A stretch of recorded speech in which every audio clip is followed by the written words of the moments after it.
sus servicios de inicio, qué servicios sí necesitan, qué servicios no necesitan. Es importante revisar. Si están instalando es más fácil, solamente ponen aquello que les interesa. Pero muchos de los servicios que ya tenemos están en servidores que ya están trabajando.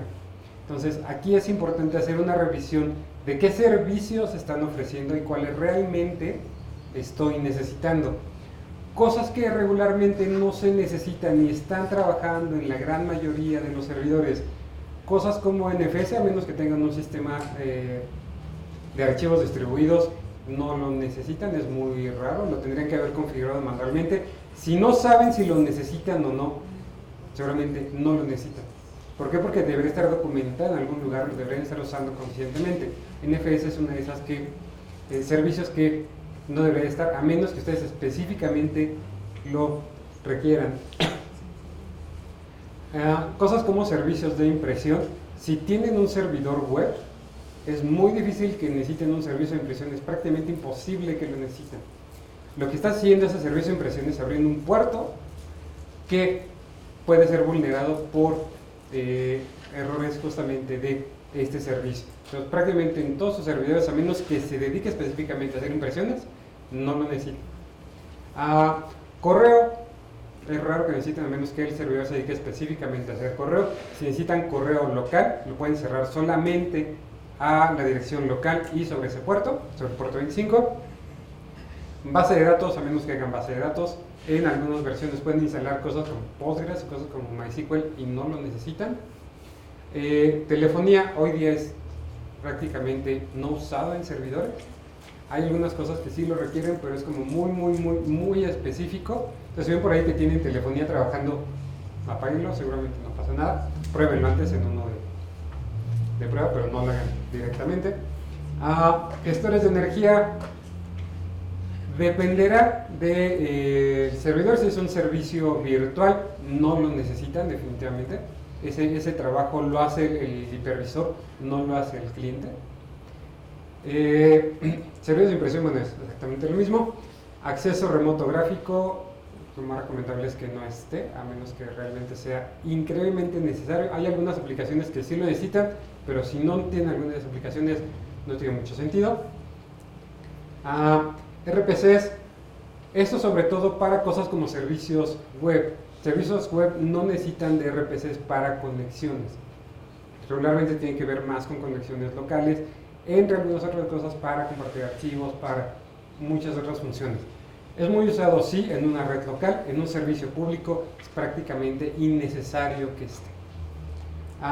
Cosas como audio, no necesitan audio en un servidor, eso es un hecho. DHCP, si tienen su servicio por DHCP, si tienen su direccionamiento por DHCP para ese servidor, hay dos cosas. Primero, yo le recomendaría que lo cambiaran a una dirección fija. Si lo tienen por DHCP y su DHCP deja de funcionar, su servidor deja de funcionar, lo cual es un riesgo en principio. Y dos, después de que le pongan dirección fija, apaguen el servicio de DHCP, no necesitan para absolutamente nada. Y bueno, justamente lo que les decía, ¿no? Si su equipo necesita mandar correo local, lo que pueden hacer es simplemente cerrarlo a la dirección local sobre el puerto que necesita, el puerto 25, para que se envíe a sí mismo. ¿Cuál es el riesgo de habilitarlos? Simple, estamos ampliando la superficie de ataque. Si hay un error y alguien puede alcanzar el equipo, puede explotar esa vulnerabilidad. En Windows, para los servicios tenemos tres,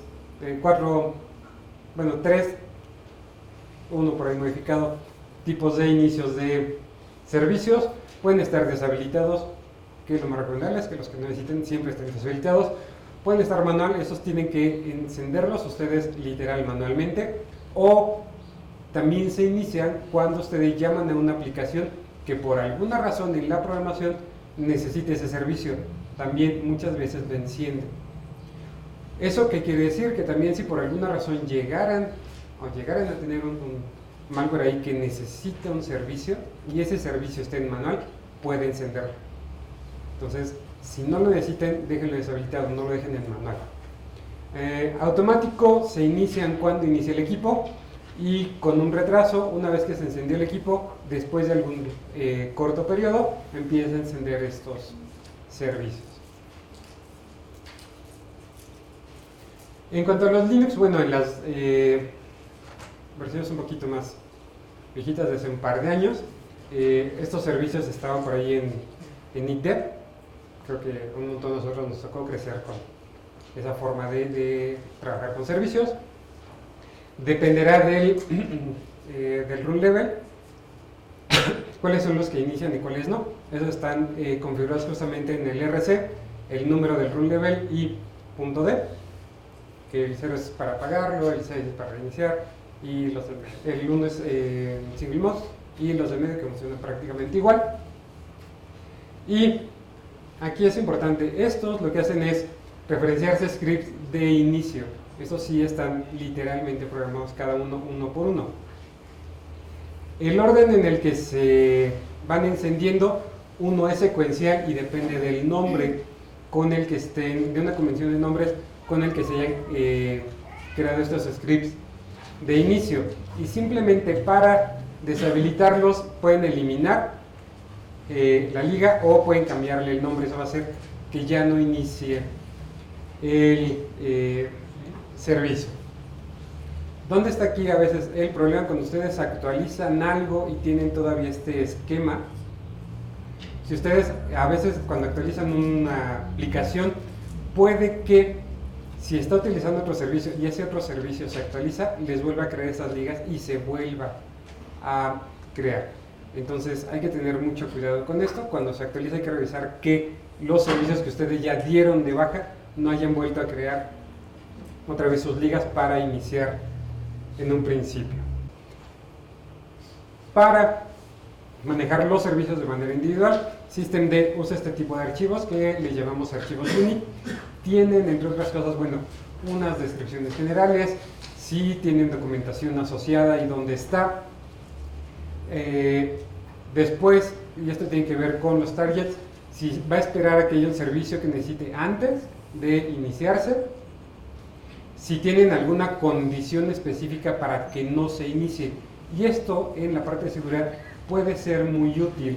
Ustedes pueden poner una condición de no te inicies si existe un archivo o un directorio con tal nombre, de tal manera que aunque llegara a modificarse el tipo de inicio, si ustedes crean específicamente un archivo de tal manera que diga que no se inicie, el servicio no va a iniciar, aunque esté configurado para tal cosa, si tiene esta directiva en su archivo UNI. Y lo demás son cosas como de dónde va a empezar, qué va a hacer en caso de que reinicie, si necesita terminar, qué va a hacer, si va a terminar el proceso, va a hacer alguna otra cosa, y algunas otras cosas ya como más generales. Pero, entre otras cosas, en la parte de seguridad, esto es lo que nos interesa. Uno, que puedan forzar a que no inicie y que puedan decirle que reinicie en caso de que falle. Bueno, justamente, la recomendación también es que den de bajas puertos de conexiones externas que no necesiten. ¿Qué pasa, por ejemplo, con Secure Shell? Seguramente van a administrar un servidor solamente desde la red local, entonces solamente den acceso desde la red local. Si están tal vez a través de un NAT, si están dentro de la misma red, entonces solamente denle acceso a las IPs de los equipos que necesitan conectarse. No lo dejen abierto o ciérrenlo lo más posible a quienes lo pueden utilizar. Por ejemplo, en Windows, cosas que tienen abiertas por defecto es esta parte de compartición de archivos. Si ustedes tienen un servicio web sobre IIS que es público, no necesitan estar compartiendo el puerto de compartición de archivos hacia el mundo, no es necesario. De hecho, es una vulnerabilidad. Bueno, es un riesgo bastante alto. ¿Por qué? Porque tienen por ahí, hay muchos exploits que hacen uso de eso. Entonces, ¿qué pasa si simplemente está cerrado? No es explotable. Y no solo hacerlo, y esto es algo importante, no confiar del todo y solamente a los firewalls de red. ¿Por qué? ¿Qué pasa si yo tengo mi equipo en una red, en una DMZ solamente, donde tengo servidores, y restringo solamente por el firewall de red el de acceso. Si por alguna razón uno de esos equipos puede ser vulnerado, entre ellos se pueden comunicar libremente. Eso quiere decir que uno puede empezar a través de algún malware o algo que, por lo que haya sido vulnerado, a escanear y a buscar vulnerabilidades en los otros. Y en algún momento podría llegar a explotarlo. Entonces es importante, sobre todo con servidores, hacer restricciones por firewall local también. Y bueno, justamente esto, ¿no? Antes de hacer cualquier cambio, no se avienten a hacerlos, decía mi abuela, como el borras, así, sino hacer pruebas en un ambiente lo más parecido al de producción. Si es un equipo virtual, cópienlo, péguenlo en otro lado, utilícenlo, hagan los cambios que tengan que hacer y vean si funciona, ¿no? Y justamente el punto sería hacer los cambios necesarios para que en algún momento se hagan los cambios mínimos ante alguna nueva necesidad. Ahora, también es importante asegurar los datos en transmisión. Eso quiere decir que, uno, sus datos pueden ser escuchados mientras se transmiten de un lado a otro. Eso implica que es importante que los cifren. Bueno, diría ahora la RAE, los encripten. Eso no implica que su servidor esté seguro, implica que los datos en transmisión irán cifrados y no podrán ser descifrados a menos de que tengan la llave correspondiente. Pero eso no quiere decir que no son vulnerables, cuidado, sí lo pueden ser justamente con cosas como hace unos años como Heartbleed, que era una vulnerabilidad que explotaba justamente servidores web con SSL, mandaba cierto tipo de paquetes y lo que hacía Heartbleed es obtener datos de la memoria del servidor. Entonces, ¿eso qué quiere decir? Uno, sí hay que cifrarlos, pero cifrarlos no significa que va a ser seguro su servidor, implica que va a ser segura la transmisión de los datos, va a ser cifrada. ¿Cómo evitamos este tipo de cosas como Heartbleed? Es difícil si no los conocemos. ¿Cómo lo solucionamos? Básicamente a través de actualizaciones.